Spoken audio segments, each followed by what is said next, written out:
Hello, and thanks so much for joining us. I'm Carol Jenkins. The program is Black America. Grief can be a complex experience for a young person, as they may not have the emotional tools to understand and to navigate it. We can say that for all of us, right? But with me today to discuss her brand new book that talks all about this, it's called All of the Blues in the Sky. She's a New York Times best-selling author. We love her here at Black America, Renée Watson. We'll also are joined by two experts that work with young people. Cherise Simpson, a licensed master social worker for the New York City Department of Education, as well as founder of On This Journey, an organization that empowers, encourages, and educates women on their journey toward their destiny. That sounds really good. And also joining us by Zoom is Dr. Charles Barrett, a nationally certified school psychologist and author of It's Always About the Children and Today in School Psychology. Welcome to all three of you for being with us to talk about this. I mean, sparked by, Renée, your brand new book. First of all, congratulations on the Coretta Scott King Thank you. Award, the Odyssey Award. I mean, whenever you come back, we're, calibrating all of the awards you've won since you were last here.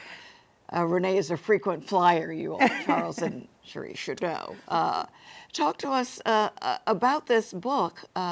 It's written about a 12-year-old, but as I was telling you and we were discussing earlier, it relates to all of us. Facing the loss of someone in our lives. Yeah, so I wanted to write something that could be for the whole family, like an intergenerational story about grief. Sage is the main character. She has just turned 13, and on her birthday, her best friend is in a car accident and is killed. And she is having to hold this deep, deep loss and sadness and grapple with what it means to grieve, what it means to make new friends and keep dreaming about your future, and how do you hold on to a person and know that you won't forget them, but you can keep living. So how do you heal? And how we were talking also about how do you allow your grief to be yours, and then you get to have your kind of grief, and you get to have your grief, and that all of our stories matter and are important, and there may be some similarities, but there will also be some differences. So she's in a grief group, and she is having to struggle a little bit with listening and taking in other people's stories who have had their losses too, that are different from her, so she's a little jealous. They got to say goodbye, they got to be at bedside, and she did not. So she is, in a 13-year-old way, grappling with loss and change. Yeah, and you write it, as you do so many of your books, as it's elegant poetry, taking her through this whole series of revelations about herself and what she's lost, and recognizing that other people are living their lives, and she has to come to a new way of dealing no matter what. Yeah, and I wanted Sage to have a support system. I wanted to show the reader what it looks like to make grief practical. She's talking to her dad, and she's making new friends. Her Aunt Annie is an important part of the book, who's teaching her that, Aunt Annie is like, I've had people who I've been mourning for 40 years. I have gone through a lot of loss and happiness, and I'm holding all of those things, even in her older age. And so Sage is learning from the people around her that grief is not something to get over. It's something you learn to live with. And she has some great examples in her life in the book of how do you live with grief. And so, yeah, I wanted to make sure she had younger folks who could be her friends, who come alongside to help her, and then the older generation who can be there to support her too. So let's talk about the sort of the village that helps people recover from this. Cherise and Charles want to bring you into this conversation. Cherise, you're dealing with elementary school kids, and you're saying that grief, you see it there, and as we were talking earlier, it's not necessarily death; it's grief about losing. In your case, some of your kids, they live in shelters; they've lost their homes. They're now facing, vice or ICE, I suppose, showing up to separate families. So talk to us a little bit about what they're going through. Yes, so I work with students who are in temporary housing across New York City, which consists of students that are in shelter, students that are doubled up with other family members or friends, and students in foster care. And so with this population, there are many challenges. And when we talk about loss, you have to include other things other than death, because I see it when they've lost their housing, when they have housing through shelter, and then if they're not approved, their family has to go back to PATH and reapply. And then I see it when their parents, some of their parents have died, but then they've also lost friends from schools that they were at prior, and now they have to come to a new school community, make new friends. I've seen it when even something, and I won't even say as simple, but even something with the loss of food. They don't always have that, so they've lost the basic necessities, and it causes different behaviors to become present associated with grief because of the things that they've lost. So our children are grieving, and one of Yes. our previous guests talked about the suicide rate, even in elementary Absolutely. school students in New York City. Public schools, outrageous. Charles, talk to us about a part of that village has to be the family, or sometimes can be, but in many instances, these parents are already grieving themselves, so it's an intergenerational grief structure. Talk to us about how we get through that. Sure. So one of the things I loved about the book, and Renee mentioned this, is the support system that Sage had around her. Not just Ebony and Dee Dee, her friends and group, not just her aunt, but her mother and father. Even though they weren't together, they each played a role in kind of supporting Sage through this process. And I think that in working as a school psychologist for the past 17 years, I tell families that I know children in general, but you are an expert in your own children.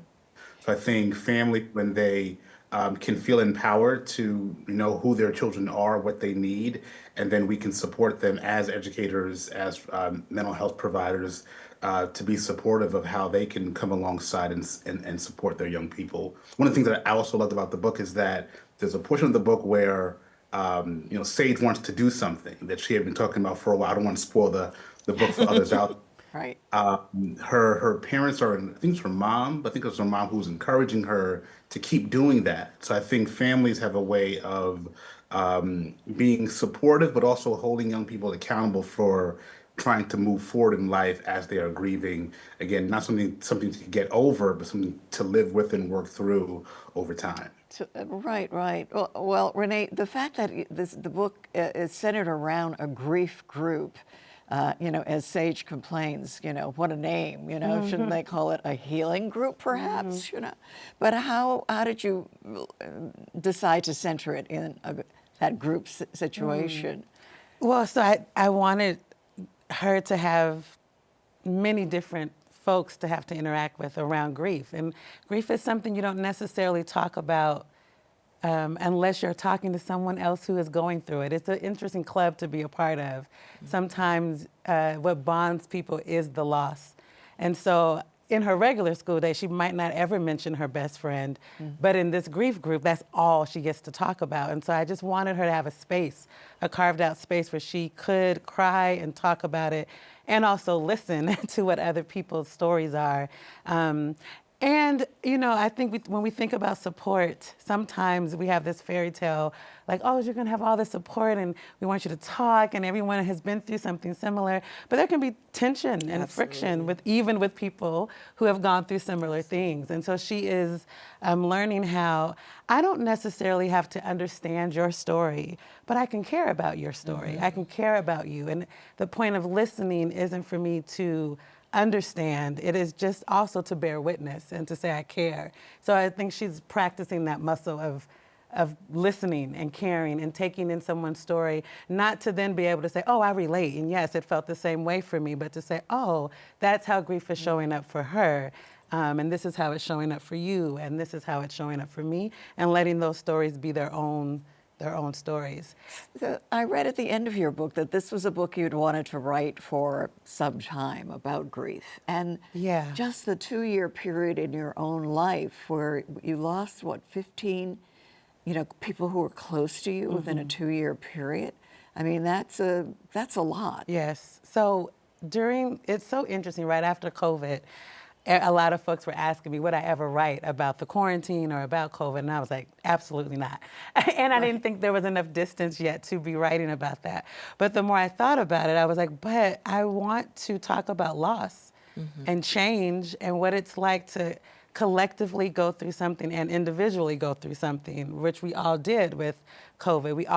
We all went through it, but then there's our own individual stories of loss and change and struggle with all of that. And so I've had people who I got to say goodbye to. I was literally holding their hand as they slipped into what is next. And then I have gotten the phone call and it's someone that you're just like, I'm sorry, what happened? What? Right. I've had both of those extremes. And I think I needed to process that. And I love to be in conversation with young people. And I bring my life into my work and try to bear witness to what they're going through.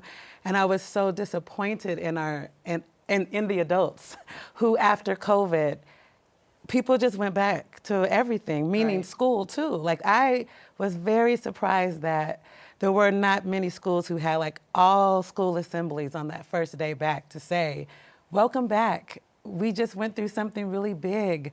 And I don't know what you went through, but I went through a lot. And I'm sure you did too. And I'm glad you're here. I'm glad you survived. We're in this together. There was no processing of what happened. Young people just went back to school and had to do math. Yeah. And so I wanted them to also have a space, which a book can be a space, where they get to grieve and process. Yeah, I think because many people don't realize that we are still in that pandemic, you know. Right. Yes, the aftermath of it is very much still here. Cherise, when do you come into a family's life? How does that happen in the school system? On arrival to our school, we find out, we have to do a questionnaire. So that's how we find out whether they are families that are in temporary housing. Once we find out that they are, I am then called into the process and I speak with the parent, let them know my role in the school. And for me to see students in group or individually, I do need permission. But overall, if I don't have the permission, I do classroom push-ins. I just make sure that the overall well-being of the child is supported in the school setting, providing some emotional and social support. And so basically, as soon as they enter, I'm on the scene to help. And you were saying that just this week, one of your children had an episode of, destroying. Yes, destroying a classroom, throwing chairs, throwing tables. And this is not uncommon, unfortunately, just because of the trauma that the children are facing and they don't always know how to place it. Mm-hmm. And so they place it through these demonstrative behaviors that are negative. And we have to be on scene to kind of help them navigate through these behaviors and these feelings, but they often aren't given space. So I love the idea of a group setting where they're given space to talk about their real feelings, because a lot of children, just this week, they told me they feel embarrassed sometimes with adults and having to talk to them about how they really feel. So they try to handle everything on their own. And so it is my job, my goal, to let them know you are not by yourself.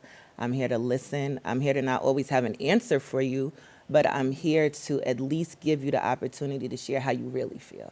Right, Charles, so many families, I know that as my kids were growing up and even now with my grandchildren, we're desperately, everyone wants to see a psychologist, but very hard to find, and especially Black psychologists and especially Black male psychologists. So talk to us about that.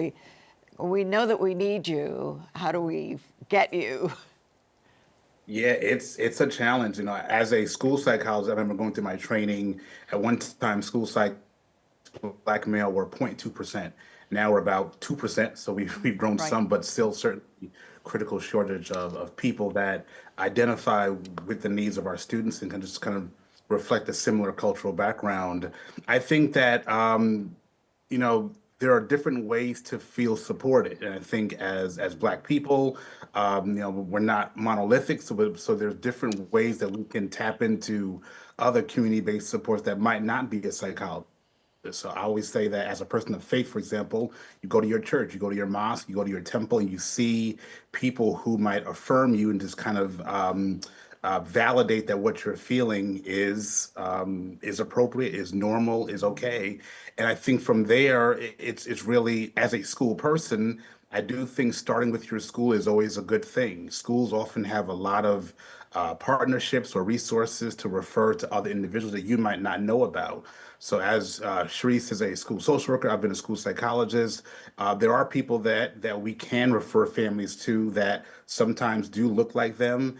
But I would say if that provider does not look like you, over time, I do think we've gotten better also with just at least being more culturally responsive. So I might not share the same background as the family, as the student, but I can still validate, affirm, and listen to their experience and come alongside them to support them. One thing that Cherie said I want to underscore is that this idea of the social worker, the counselor, the psychologist kind of solving the issue, solving the problem is probably one of the biggest misconceptions about counseling and therapy, as people just are allowed to share and to talk.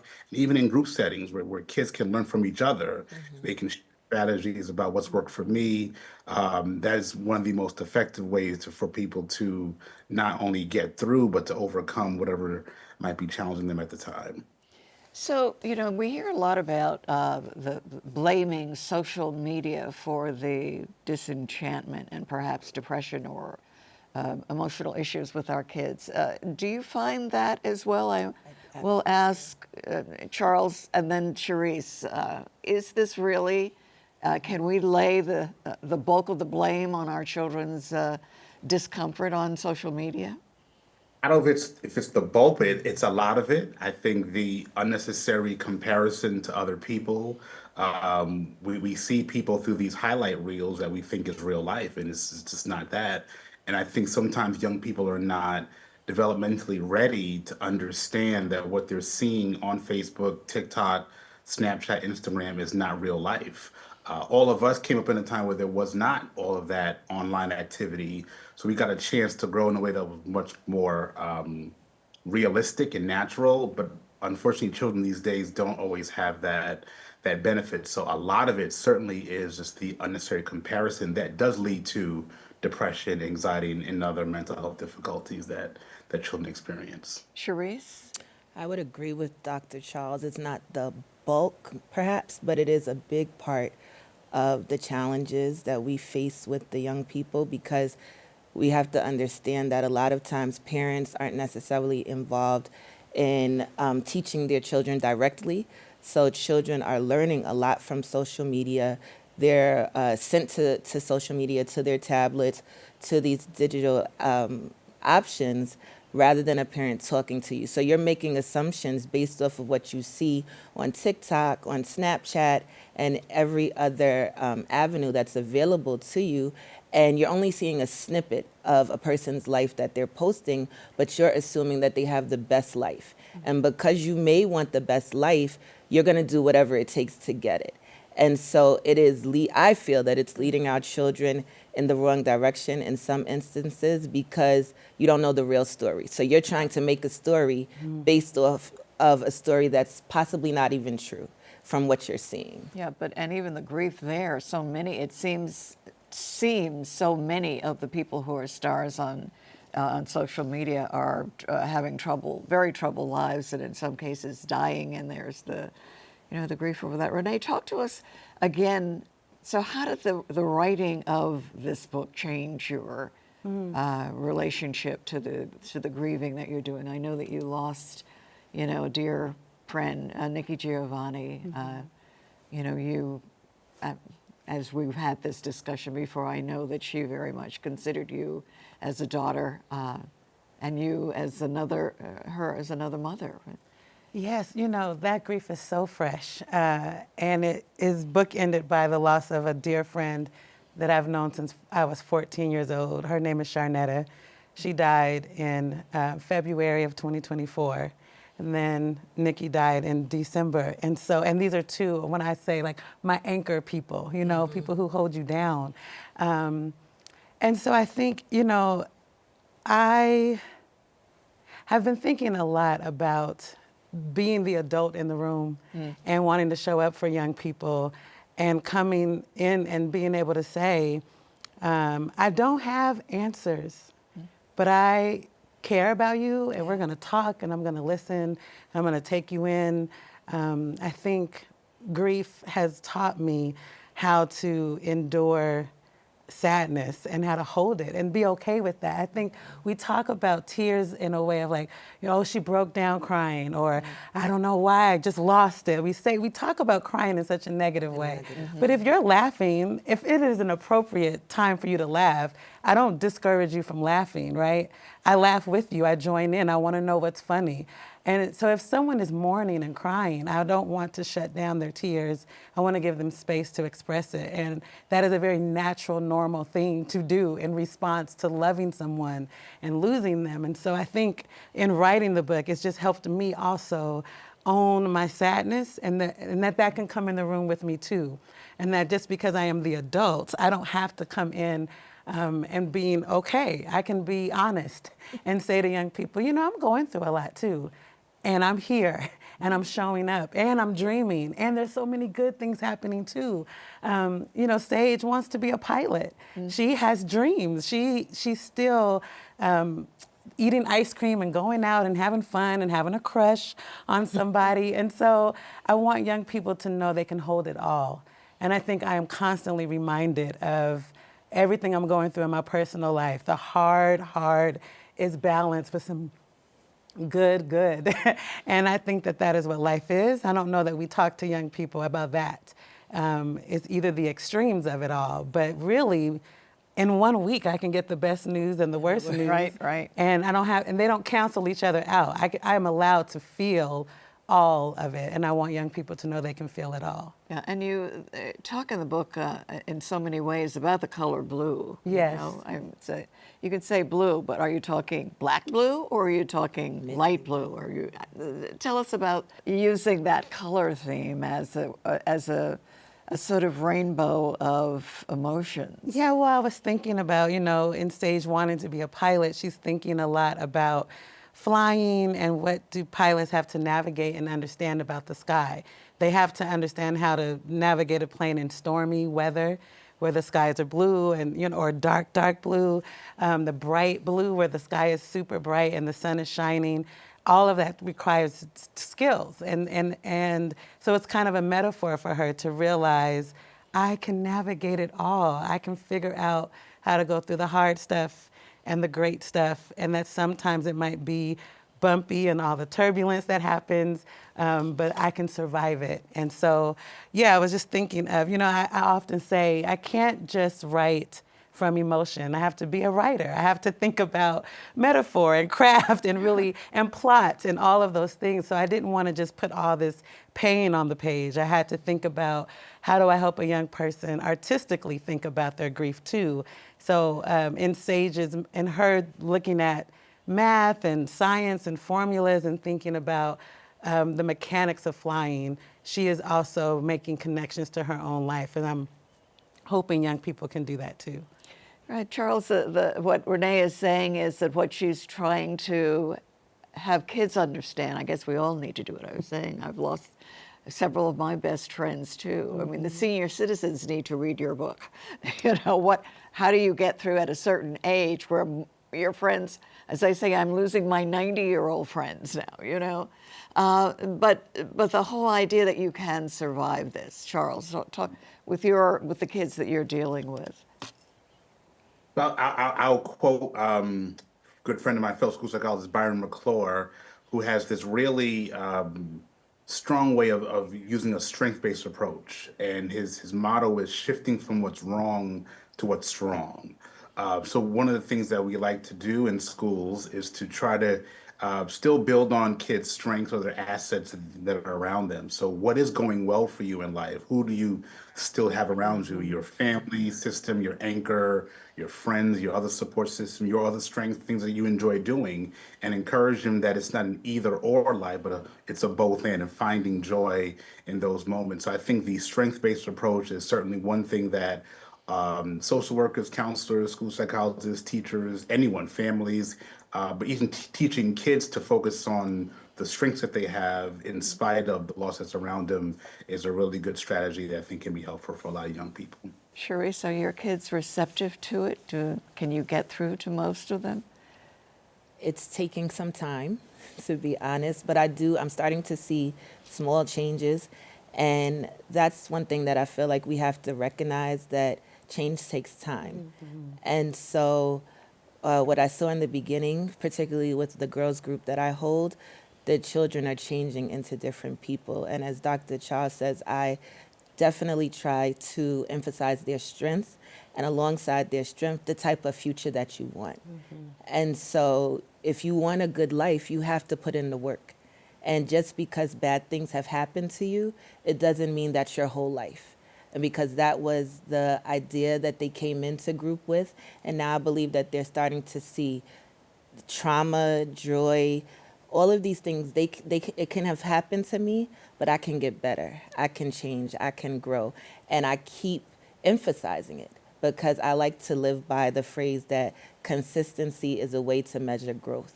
And so I keep telling them the same things over and over so that it gets into their minds and their hearts. And they can use that as a way to navigate. It might not be good today, but there's a chance that it'll be better tomorrow. Wow, wow. For the three of you, incredible. I think that we're going to have to put the three of you on the road, to get, first you got to do the 12-year-olds, then you're going to do the 80-year-olds, all right?